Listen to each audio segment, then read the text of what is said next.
예수 그리스도로 우리 하나님의 말씀 증거하겠습니다. 하나님의 말씀 야고보서 1장 1절에서부터 11절 말씀 보시겠습니다.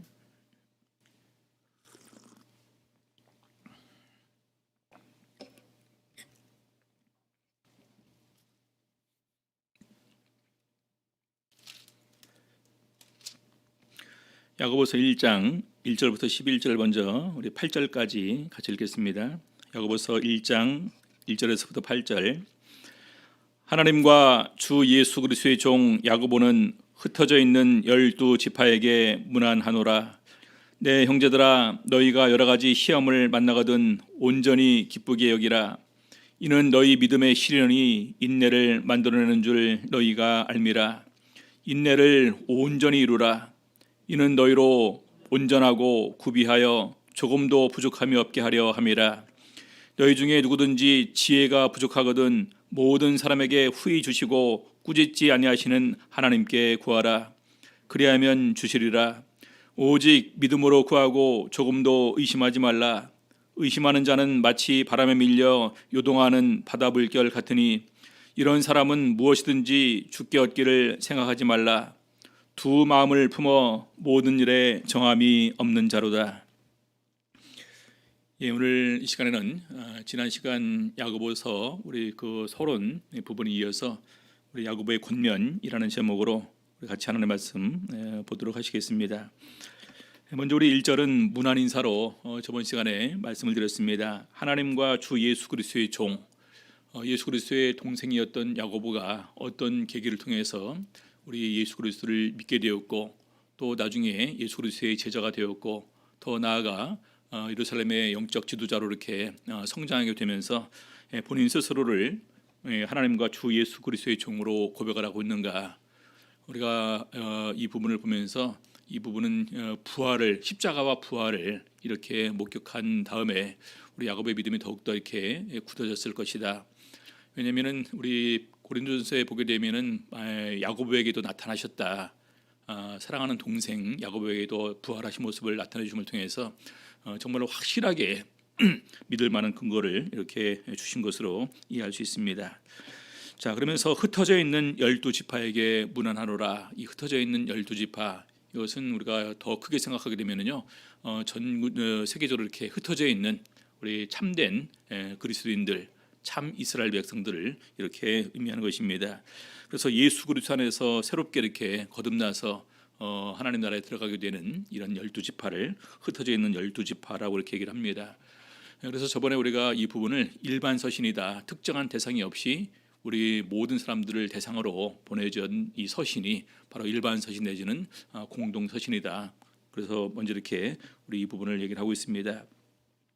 자, 그러면 우리 예수님의 동생이었던 우리 야고보, 믿음을 가지게 되었고 제자가 되었고 이제 영적으로 지도자가 되었는데 그 입장에서 우리에게 이렇게 권면하고 싶은 가장 중요한 것이 무엇이 있을까? 몇 가지를 이렇게 얘기를 하고 있는데 제일 첫 번째는요, 시험을 기쁘게 여기고 인내하라, 이렇게 얘기를 하고 있습니다. 우리 성도님들, 우리가 보통 이제 권면하고 이렇게 생각하게 될 때 참 하고 싶은 말이 참 많을 것 같아요. 그러지 않습니까? 왜냐하면 우리 사람이 접하는 그런 그 상황이 엄청나게 많습니다. 그런 수많은 상황에서 이런 우리가 하고 싶은 얘기가 참 많을 텐데 정말로 그것을 갖다 우리가 단 몇 가지를 얘기를 한다면 우리는 무엇을 이렇게 얘기할 것인가? 우리 예수님의 동생인 야고보는 제일 첫 번째로 시험을 기쁘게 여기고 인내하라, 이 부분을 첫 번째로 이렇게 언급을 하고 있습니다. 1장 2절 다시 보시겠습니다. 내 형제들아, 너희가 여러 가지 시험을 만나거든 온전히 기쁘게 여기라. 여기 보니까 여러 가지 시험을 만나거든, 언제 우리가 어떤 상황에서 어떤 시험에 접할지 우리는 아무도 예측할 수 없습니다. 어떤 경우는요, 육체적으로 직접 이렇게 내 몸에 상처를 주는 이런 그 핍박이 있을 수가 있고요.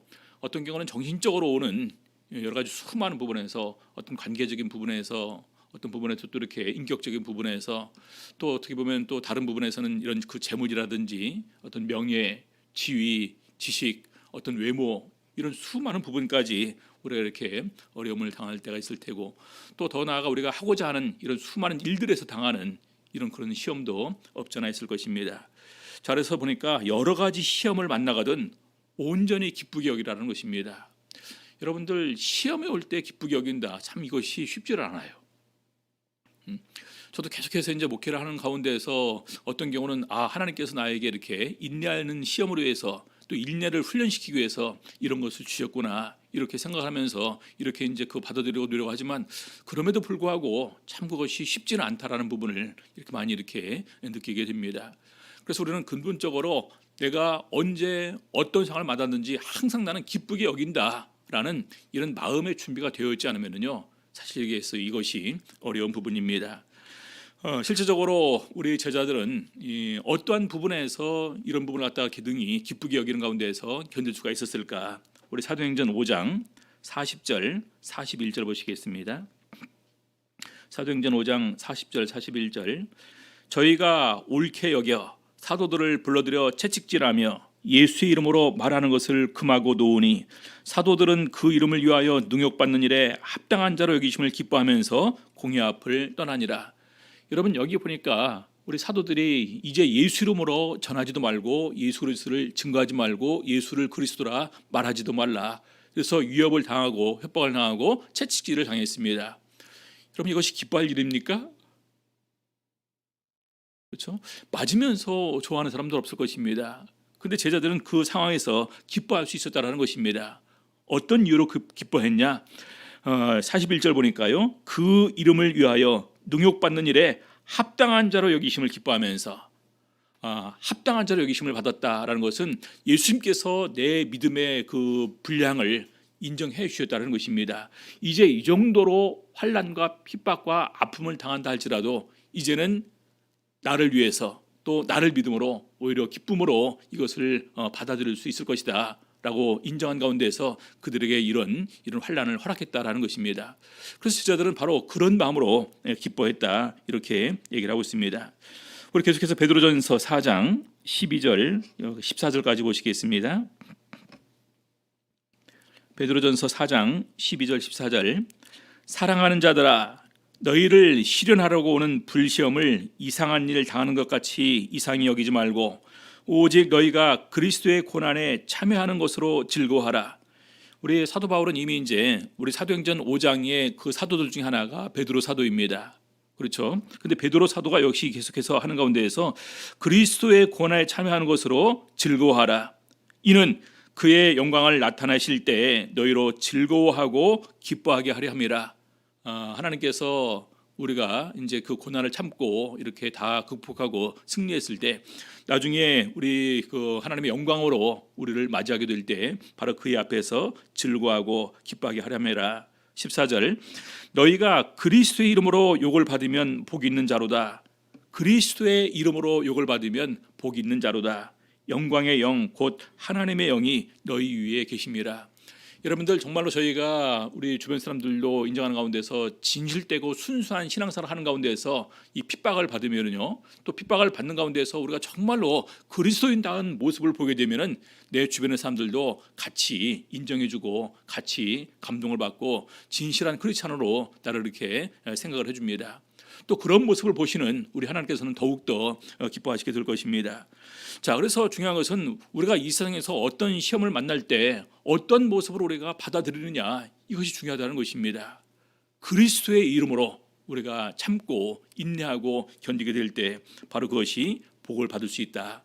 바로 하나님의 영광의 영, 하나님의 영이 우리 위에 계시기 때문이다. 이렇게 증거를 하고 있습니다. 자, 그러면서 야고보서 1장 다시 3절 보니까요.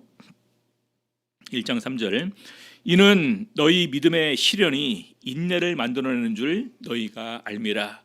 여러분 믿음의 시련을 우리가 극복하면서 가장 중요한 것은 그를 통해서 우리가 인내를 배울 수가 있게 된다는 것입니다. 작은 상처에 참아보지 못한 사람은요 더 큰 상처를 당하게 되면 할 때는 더 쉽게 무너질 수밖에 없겠죠. 근데 크고 작은 상처를 계속해서 또 참아본 사람들은요 나중에 더 큰 상황이 온다 할지라도 충분히 참을 수 있는 충분히 인내할 수 있는 그런 부분까지 이렇게 갈 수가 있게 되는 것입니다. 그래서 믿음의 시련은 인내를 만들어낸다. 우리 로마서 5장 3절과 4절 보게 되면요 이렇게 얘기를 하고 있습니다. 다만 이뿐 아니라 우리가 환난 중에도 즐거워하나니 이는 환난은 인내를. 그렇죠? 자, 인내는 연단을 한 번 참으면은요, 그 다음에 더 쉽게 참을 수가 있습니다. 그 다음에 한 번 더 참으면은요, 더 또 쉽게 참을 수가 있습니다. 그래서 계속해서 나중에는 연단은 우리의 소망을 이루게 된다. 우리가 나중에 영생에 들어가고 천국에 들어가서 살게 될 텐데 바로 그것을 더욱더 우리가 인내함으로 풍성하게 누릴 수 있음을 얘기를 하고 있습니다. 자, 그러면서 야고보서 1장 4절 보니까요, 인내를 온전히 이루라. 인내를 온전히 이루라. 이는 너희로 온전하고 구비하여 조금도 부족함이 없게 하려 함이라. 우리가 보통 그런 말을 합니다. 내가 다른 건 다 참아도 이건 말은 못 참아. 그렇죠? 그건 인내한다는 겁니까? 안 한다는 겁니까? 그렇죠? 또 어떤 분들은 얘기를 합니다. 나는 이렇게 다 해놓고 뒤끝 없어. 다른 사람은 상처 줄 건 다 줘놓고 본인도 반응할 거 반응 다 해놓고 뒤끝 없다면 뭐합니까? 제가 저번에 말씀드렸죠. 가장 뒤끝 없는 게 뭔지 아세요? 주먹일까요? 말일까요? 아니면 무기일까요? 아니면 총일까요? 예. 총 한 방에 뒤끝은 제일 없는 겁니다. 그걸로 딱 끝나버리는 거니까. 그렇죠? 예. 그래서 우리가 말이라고 한다 할지라도 그렇게 함부로 쉽게 말하는 것은 아니다라는 것입니다. 여기 보니까 인내를 온전히 이루라라는 것은요, 어떤 상황이 되었다 할지라도 어떤 환경에서도 우리는 온전히 끝까지 인내할 수 있어야 된다는 것입니다. 그래서 이는 너희로 온전하고 구비하여 조금도 부족함이 없게 하려 함이라. 조금도 부족함이 없게 하려 함이라. 어떤 부분에서 부족함이 없게 하려 함일까요?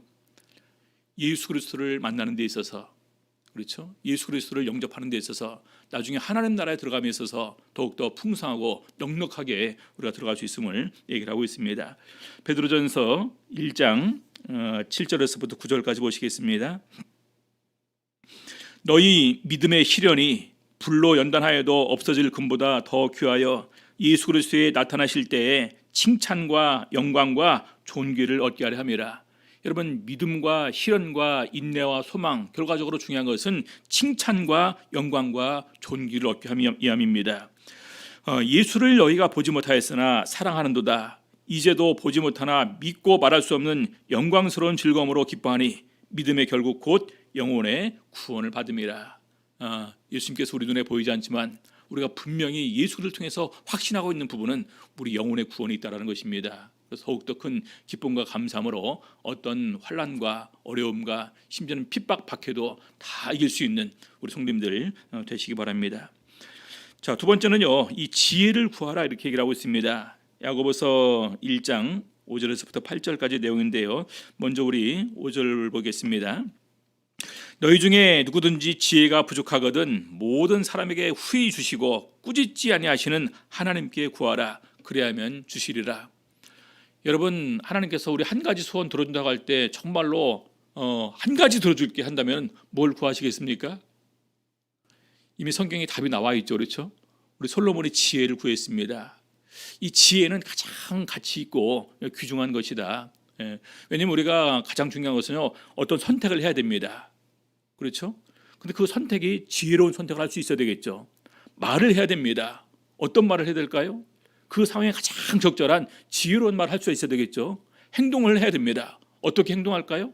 그 상황에 딱 들어맞는 누구도 모든 사람이 보는 가운데서 정말로 기뻐하고 칭찬하고 이렇게 받아줄 수 있는 그런 행동할 수 있는 것, 이것은 지혜를 통해서만이 가능한 것입니다. 그래서 우리 잠언서 3장 13절부터 보게 되면은요, 지혜의 가치를 이렇게 얘기를 하고 있습니다. 여기 잠깐 접어두시고요. 잠언서 3장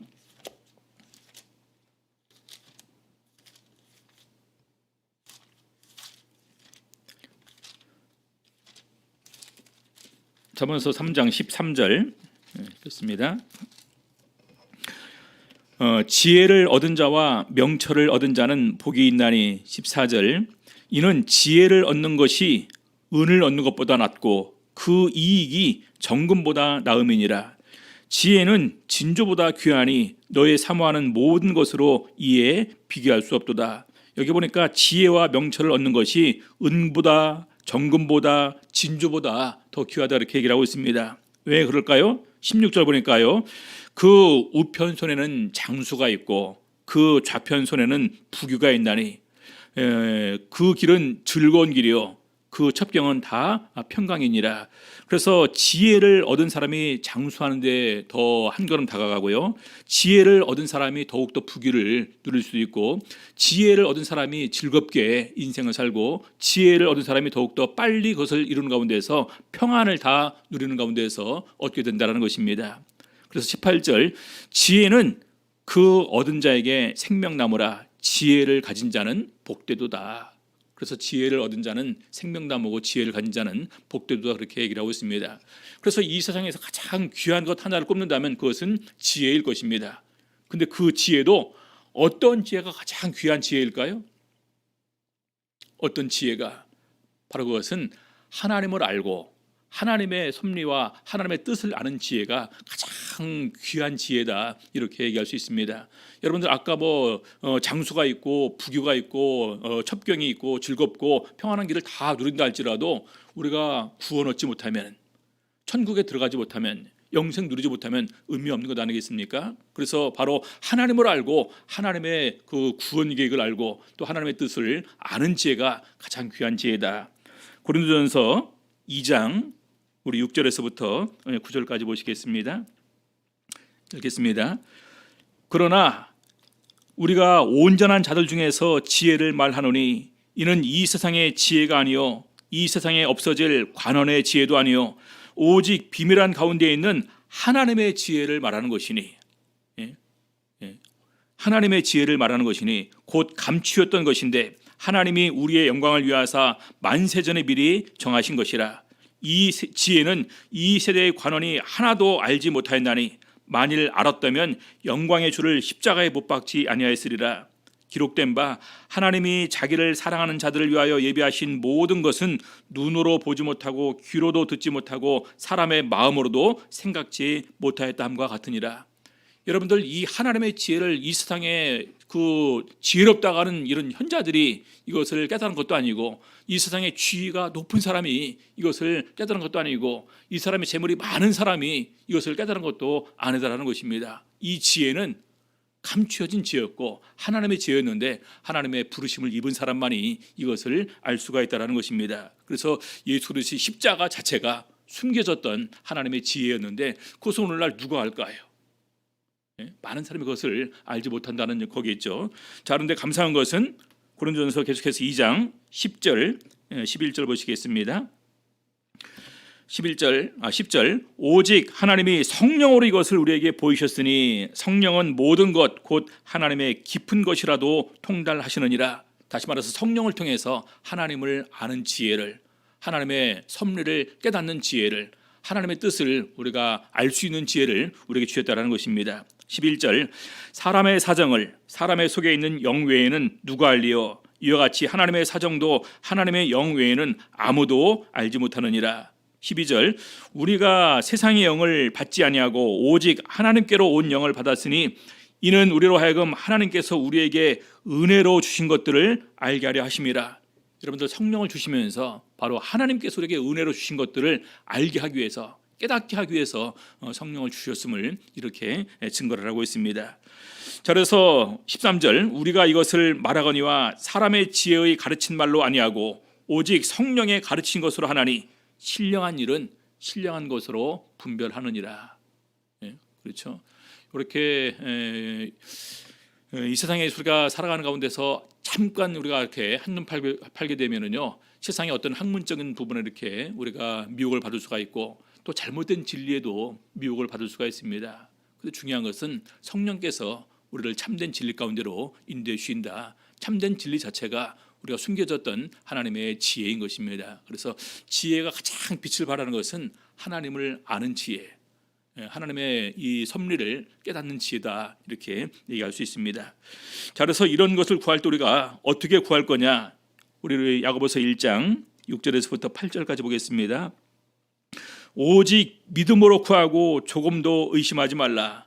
의심하는 자는 마치 바람에 밀려 요동하는 바다 물결 같으니 이런 사람은 무엇이든지 죽게 얻기를 생각하지 말라. 두 마음을 품어 모든 일에 정함이 없는 자로다. 여기 보니까 지혜를 구하지만 어떻게 구해야 되느냐? 믿음으로 구하고 조금도 의심하지 말라는 것입니다. 의심하는 사람은 아예 그냥 죽게 얻기를 구하지 말라. 이것은 두 마음을 품은 것과 마찬가지고 이것은 마음이 깨끗하지 않은 것과 같다라고 이렇게 얘기를 하고 있습니다. 우리 예수님께서도 이렇게 말씀하셨습니다. 한 번은 우리 제자들과 이렇게 들어가시는 가운데서 배가 고프셨어요. 근데 저 멀리 보니까 무화과 나무가 있습니다. 그래서 혹시 이렇게 때는 아니지만 무화과 나무에 열매가 열렸을까 해서 가보니까 열매가 하나도 없는 거예요. 그래서 이제 예수님께서 그 무화과 나무를 저주하죠. 이날 이후로는 아무도 이제 그 열매를 맺지 못할 것이다. 저주를 내렸는데 그날 밤에 들어갔다가 아침에 나오다 보니까 무화과 나무가 말라 죽었습니다. 그래서 제자가 이제 어제 말씀하신 그 무화과 나무가 말라 죽었습니다. 이렇게 얘기를 하니까 예수님께서 말씀하십니다. 마가복음 11장 23절 내가 진실로 너희에게 이르노니 누구든지 이 산더러 들리어 바다에 던지라 하며 그 말하는 것이 이룰 줄 믿고 마음에 의심치 아니하면 그대로 되리라. 여러분들 문자 그대로 받아들일 때 이런 믿음 가질 수 있는 사람이 있을까요?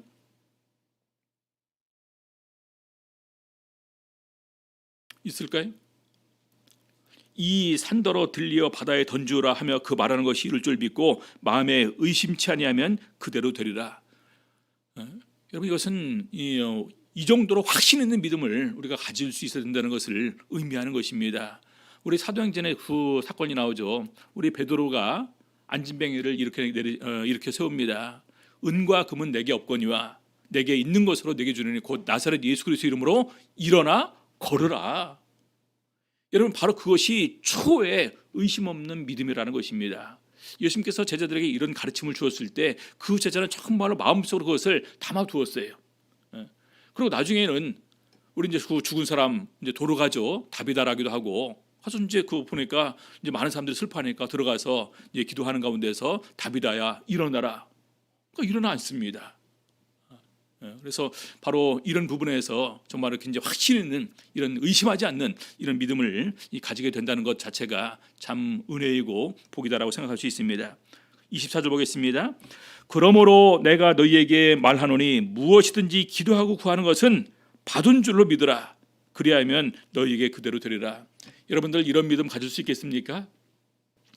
정말 우리가 같이 함께 이렇게 노력할 것은요. 이런 확신 있는 믿음, 의심하지 않는 믿음, 이루어질 걸로 분명히 이런 믿음을 가지기 위해서 우리는 계속해서 우리 마음을 온전히 하나님께 이렇게 드리고 인도하심을 구해야 될 것입니다. 그래서 우리 많은 부분에서 기도를 그렇게 해야 됩니다. 하나님 들어주시옵소서라기보다도 하나님 들어주실 줄로 믿사옵고 하나님 들어주실 것으로 확신하면서 예수 이름으로 감사하며 기도 드리옵나이다.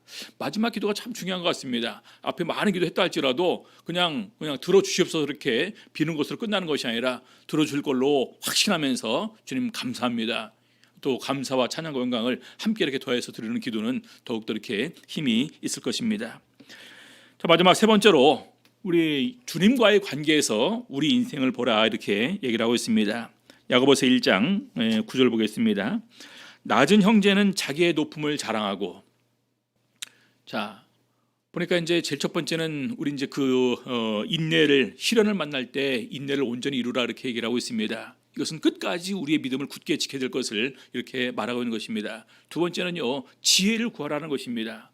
이 세상에 살아가는 가운데서 우리가 지혜는 수많은 부분에서 유익하지만 그럼에도 불구하고 가장 중요한 것은 우리가 영생 얻는 지혜를 갖게 된다는 것입니다. 자, 그런데 이런 그 믿음의 실현과 이런 그 인내와 지혜가 영향을 받을 수가 있다는 것입니다. 우리 인간의 욕심이죠, 욕심. 그렇죠? 그래서 뭐라고 얘기하느냐? 낮은 형제는 자기의 높음을 자랑하고. 여러분, 낮은 형제가 뭐 자랑할 것 있습니까? 제가 우리 그 참전교회 목회자로 이렇게 이제 있지만 우리 세상적으로 제가 자랑할 게 뭐가 있을까요? 말 그대로 쥐가 뿔이 있는지 없는지 모르겠지만 아무것도 이렇게 내세웠고 자랑할 것이 없습니다. 그런데 자기의 높음을 자랑하라는 겁니다.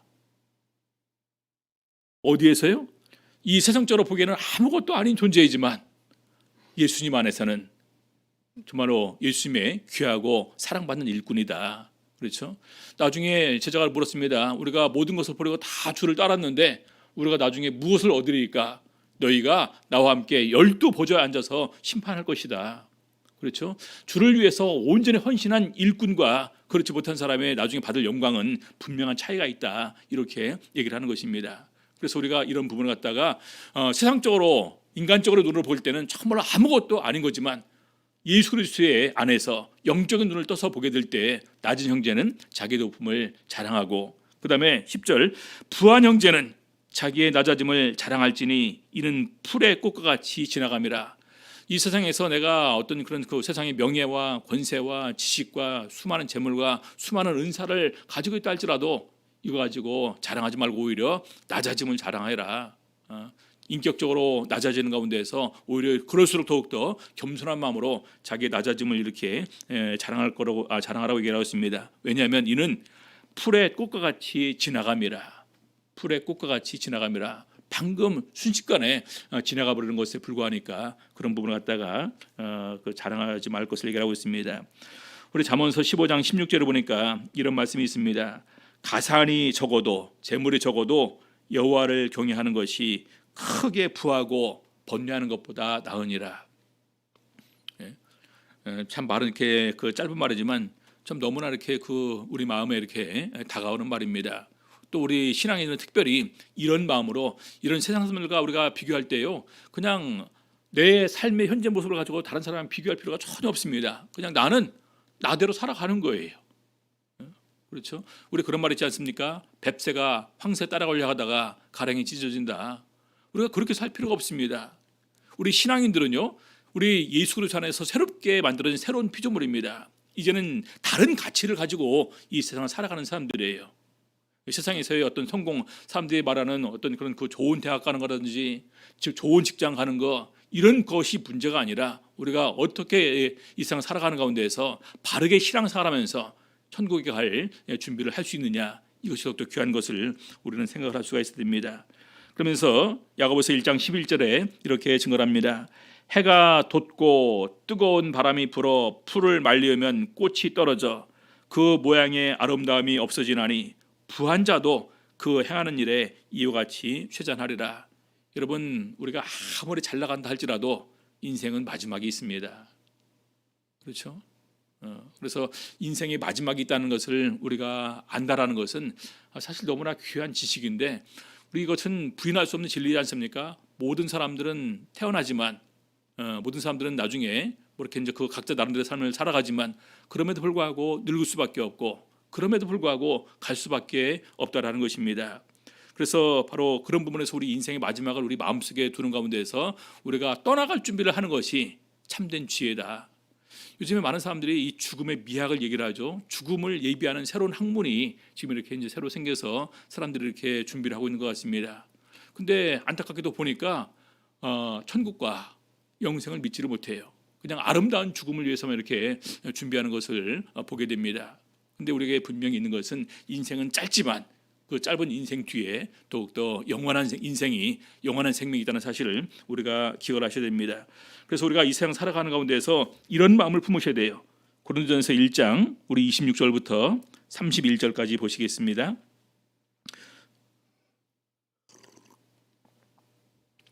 고린도전서 1장 26절에서부터 31절. 형제들아, 너희를 부르심을 보라. 육체를 따라 지혜 있는 자가 많지 아니하며 능한 자가 많지 아니하며 문벌 좋은 자가 많지 아니하도다. 그러나 하나님께서 세상에 미련한 것들을 택하사 지혜 있는 자들을 부끄럽게 하려 하시고 세상에 약한 것들을 택하사 강한 것들을 부끄럽게 하려 하시며 하나님께서 세상에 천한 것들과 멸시받는 것들과 없는 것들을 택하사 있는 것들을 폐하려 하시나니 이는 아무 육체라도 하나님 앞에서 자랑하지 못하게 하려 하심이라. 너희는 하나님께로부터 나서 그리스도 예수 안에 있고 예수는 하나님께로서 나와서 우리에게 지혜와 의로움과 거룩함과 구속함이 되셨으니 기록된 바 자랑하는 자는 주 안에서 자랑하라 함과 같게 하려 함이니라. 여러분들, 세상의 소리가 아무리 많은 것을 누린다 할지라도 가지고 갈 수 없어요. 그렇죠? 그것도 가지고 있다 할지라도 우리가 진정으로 평안을 누리는 것도 아닙니다. 진정으로 또한 행복을 누리는 것도 아니에요. 그렇죠?